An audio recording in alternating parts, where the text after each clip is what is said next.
On a dit qu'on le ferait et on le fait. On répond à vos questions dans cette vidéo et on commence tout de suite.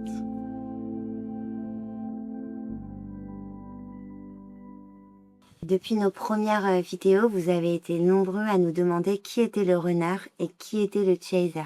Du coup, on va enfin vous répondre. Et l'idée, c'est que nous, ce qu'on a pu observer avec du recul, c'est que on n'a pas forcément toujours été runner ou chaser. On s'est rendu compte qu'il pouvait y avoir une alternance des rôles selon le moment où on se trouve sur le parcours FJ. Mais on s'est aussi rendu compte qu'il y avait chez l'un ou chez l'autre une polarité runner ou chaser qui était plus présente. Par exemple, on peut dire que Sarah, toi, tu as été plus runner au final presque toute ta vie avec toutes tes relations. Et moi, du coup, je serais plus chaser. Mais il y a quelque chose qui nous dérange dans les termes runner et chaser, c'est qu'on a l'impression que le chaser, c'est celui qui va être un peu l'harceleur, harceler l'autre, alors que pour nous, c'est vraiment pas ça. C'est juste une façon différente de gérer l'ego, les crises, les disputes. C'est comme ça qu'on voit ça, nous. Ouais, c'est ça, c'est que en fait, la mécanique runner ou chaser, que ce soit le runner ou le chaser, en fait, cette mécanique de poursuite ou de fuite, elle va commencer, elle va démarrer quand on va toucher à des blessures internes, inconscientes. Donc, en fait, on va tous les deux réagir à des blessures intérieures, mais de manière différente. C'est pas une question de vouloir absolument attraper l'autre, le forcer à vivre cette relation. Non, c'est pas ça. C'est juste qu'on réagit à nos blessures de manière différente. L'un va fuir et l'autre va vouloir faire en sorte que ça fonctionne. Exactement. Et sans qu'il y ait trop d'extrêmes, en fait. C'est-à-dire que les deux peuvent se retrouver. Cette dynamique, elle est faite pour que de toute manière, les deux se retrouvent. Oui. En fait, c'est vrai que nous, ce qu'on a remarqué, c'est que, par exemple, moi, en tant que runner officiel, eh ben, j'ai, depuis mes premières histoires, quand un conflit se présente, j'ai tendance à dire, je pars. Donc, je veux rentrer chez moi, je fuis ça. Mais c'est pas la personne que je vais fuir, c'est vraiment ce que je ressens en moi. Alors que, par exemple, un chaser, c'est pas quelqu'un qui va te poursuivre, qui va t'harceler. C'est vraiment juste quelqu'un qui, au moment du conflit, est prêt à discuter, à affronter. C'est ce qu'on disait avec Victor. Voilà, quand nous, il y a un problème, il y a une dispute, il y a quelque chose, moi, je vais vouloir partir. Quand c'est des grosses disputes, je vais faire mes valises et je vais vouloir partir. Alors que lui, c'est, on a un problème, il se passe ça, viens, on le règle. Donc lui, il est prêt à affronter le problème et à en discuter, à trouver des solutions tout de suite, maintenant, pendant le problème, alors que moi, ça me fait fuir, j'ai peur, ça m'étouffe d'une certaine façon parce que j'ai pas les réponses et j'ai besoin d'a- de de m'éloigner de l'histoire pour pouvoir réfléchir et me remettre en question. Mais on s'aime de la même façon, on a tous les deux envie de régler le problème, c'est une façon de réagir différente en fait.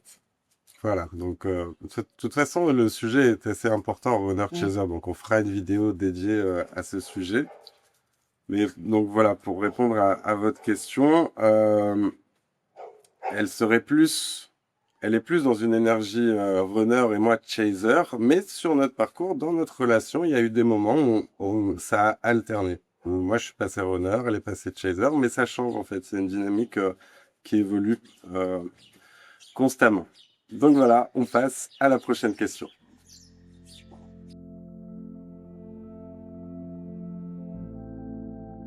Donc la réponse à cette question, elle est simple, c'est non. On savait pas du tout en fait. Première rencontre. Maintenant, en prenant du recul, on se rend compte qu'il y avait quelque chose qui sortait de l'ordinaire. Il y avait vraiment une douceur particulière dans cette première rencontre. Mais comme on s'est vite blessé et que l'ego est vite rentré en compte, on a un peu fait un déni sur ça. Ça, on s'en est vraiment rendu compte après avec du recul. Mais à ce moment-là, on savait pas du tout qu'on était face à notre âme jumelle, au grand amour de notre vie. Pas du tout. Ni à la première rencontre, ni à la séparation. Oui. On Pendant la connaissait pas du séparation. tout le concept en fait des âmes jumelles. Donc on a ressenti quelque chose de très spécial. on s'est reconnus. Avec le recul, on se rend compte qu'on s'est reconnus. Et mais on n'avait pas du tout les termes, on n'avait pas le concept. Et donc Et non. il n'y avait pas la même intensité qu'au retrouvailles, c'est surtout ça. C'est vraiment au retrouvailles qu'il y a la conscientisation du lien d'âme divin. Et voilà, c'est après les retrouvailles qu'on a entendu parler du concept des âmes jumelles et qu'en résonance, on s'est dit c'est exactement ce qu'on est en train de vivre. Mais C'est vraiment première à la rencontre, période des séparation, pas du retrouvailles. tout. Ouais. C'est pas c'est vrai, c'est pendant les retrouvailles en fait qu'on a entendu parler de Ouais. chacun de notre côté. Moi, j'avais entendu parler, j'avais les termes âme jumelle, couple d'âmes jumelles. Toi, tu avais d'autres termes. Ouais, c'est vrai. Tu savais qu'il y avait une âme incarnée pour toi. Enfin, Ouais, c'est vrai. c'était les âmes jumelles, mais ça s'appelait pas comme ça. C'est vrai. Mais juste avant les retrouvailles, après 4 ans de séparation, on a entendu parler chacun de notre côté de ce concept. Et donc, quand on s'est retrouvés, parce que lui, il a voulu retrouver cette âme qui était faite pour lui, et moi, j'avais entendu parler du concept des âmes jumelles, donc moi aussi, et on s'est retrouvés très rapidement après ça, en sachant qu'on était fait l'un pour l'autre. C'est ça. Mais du coup, on a pu mettre des mots sur ce qu'on ressentait. Enfin, on a senti cette dimension extraordinaire, sacrée, divine, avant de lire ce qui se disait sur le concept des âmes jumelles, des flammes jumelles. Oui. C'est-à-dire, c'est pour ça que quand on a lu ça, on s'est dit, ah, mais c'est ce qu'on vit, parce C'est que exactement ce qu'on a vécu c'est en ça, fait. on l'a ressenti par nos propres âmes, en fait. Oui, en fait, sans connaître le concept, donc on a vraiment on a vécu le parcours sans savoir que c'était un parcours d'âme jumelle. Et quand on s'est retrouvés et qu'on savait qu'on était vraiment deux âmes, on parlait la même langue, on avait tous les deux eu notre éveil. Et quand on s'est retrouvés, on s'est rendu compte qu'on avait vécu le parcours des âmes jumelles. Donc la première rencontre, la séparation pendant laquelle on a tous les deux eu une nuit sombre de l'âme. En fait, quand on s'est rencontrés, et qu'on s'est séparés, on a chacun vécu une nuit sombre de l'âme, mais sans l'associer. Moi, je l'ai pas associé à Victor, et lui, il l'a pas associé à moi. Mais ça a commencé par notre rencontre, tous les deux. Ouais. On n'avait même pas le terme nuit sombre de l'âme. Oui, c'est ça, on Juste, n'avait aucun on terme. a vécu On a une dépression exactement spirituelle. chacun de notre côté. Et pendant la séparation, on a vécu un éveil chacun de notre côté aussi. Et on s'est retrouvés. Donc, quand on s'est retrouvés et qu'on a vraiment compris le parcours des âmes jumelles, on s'est dit que c'est incroyable parce que c'est vraiment ce qu'on a vécu étape par étape. Voilà. Voilà.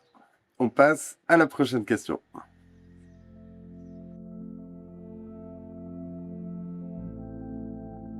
Donc, la réponse est simple, c'est oui. On a tous les deux eu une relation avec une âme sœur pendant la séparation.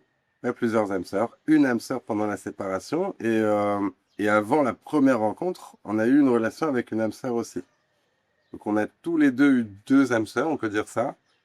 Une avant la première rencontre et une pendant la séparation. Oui. Donc oui, on a chacun eu une âme sœur pendant la séparation, mais avec un point commun encore, c'est qu'on a eu une âme sœur pendant notre nuit sombre de l'âme. Et surtout, nous, on commençait à avoir un éveil spirituel, on était sur un chemin d'éveil, et nos âmes sœurs, elles, pas du tout. Et c'est vrai, on a vécu ça en miroir. Tous les deux, on s'éveillait avec une âme sœur à nos côtés qui comprenait pas du tout ce qui se passait en nous fait. arrivait. Il y avait un décalage. Et de vivre ce décalage en couple, c'est quelque chose d'assez particulier. Et nous, on l'a vécu en miroir, ça. Ouais, en même temps. Ouais. Et autre chose aussi incroyable, Oui. enfin incroyable, c'est des petites synchronicités, mais ces deux âmes sœurs qui n'auraient pu jamais se connaître en fait, qui avaient rien à voir. Parce que moi, avec cette âme sœur-là, j'habitais dans un autre pays, j'étais pas en France. Ah ouais, en plus, non, Donc c'est incroyable. vraiment Incroyable. Eh une ben, synchronicité. elles se sont déjà connues, elles ont déjà couché ensemble en fait. Il n'y a pas eu plus que ça, mais ces deux personnes, qui étaient nos deux âmes sœurs, Juste avant que moi, je me mette avec cet homme et toi avec cette femme, ils se sont rencontrés à Paris alors que mon âme sœur n'habitait pas à Paris. Pendant une soirée, ils ont eu, voilà, ils ont échangé un moment ensemble. Et puis, cette femme s'est mise avec Victor et cet homme a été en couple avec moi aussi. Et nous, on savait pas Et on du savait tout pas ça, en du fait. tout. On savait pas du tout. C'est donc des On l'a appris après. synchronicités, voilà. On l'a Oui. compris après. Sachant que nous, on n'était plus du tout en contact à ce moment-là. Ouais, On ouais, était en séparation. complètement. Donc oui, on a eu des âmes sœurs pendant la séparation. Tout simplement. On passe à la prochaine question.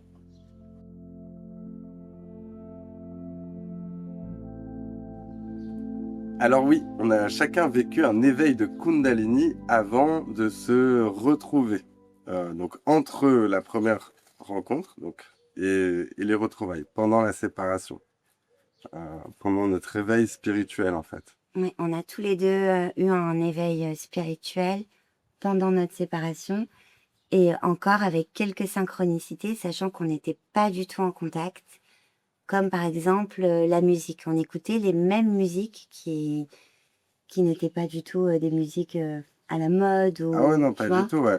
C'était vraiment, voilà, chacun s'éveillait de son côté et on écoutait les mêmes musiques. Et la musique, c'est clairement des vibrations. Ouais. Donc on vibrait en même temps sur les mêmes En vibrations. s'éveillant sans avoir aucun contact, en n'étant pas dans le même pays, pas sur le même continent. Donc oui, ouais. Et ouais, donc éveil de Kundalini, on l'a chacun vécu différemment, mais on a vécu un vrai éveil de Kundalini avant de se retrouver. C'est tout à fait vrai. Prochaine question.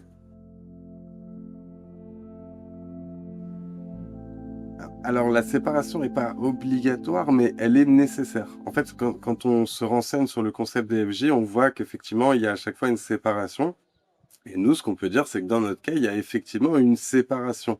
Et ce qu'on a compris, c'est que cette séparation, elle est nécessaire dans le sens où c'est elle qui va provoquer la nuit sombre de l'âme, qui va mener à l'éveil. Et c'est grâce à cet éveil mutuel que les âmes vont pouvoir se retrouver. Donc oui, on peut dire obligatoire ou plutôt nécessaire. Tout à fait. Donc voilà, c'était un plaisir de répondre à vos questions. Si vous en avez des nouvelles, vous pouvez les laisser dans les commentaires. Ce sera un plaisir de les lire et de faire une prochaine vidéo pour vous répondre. Namasté. Namasté.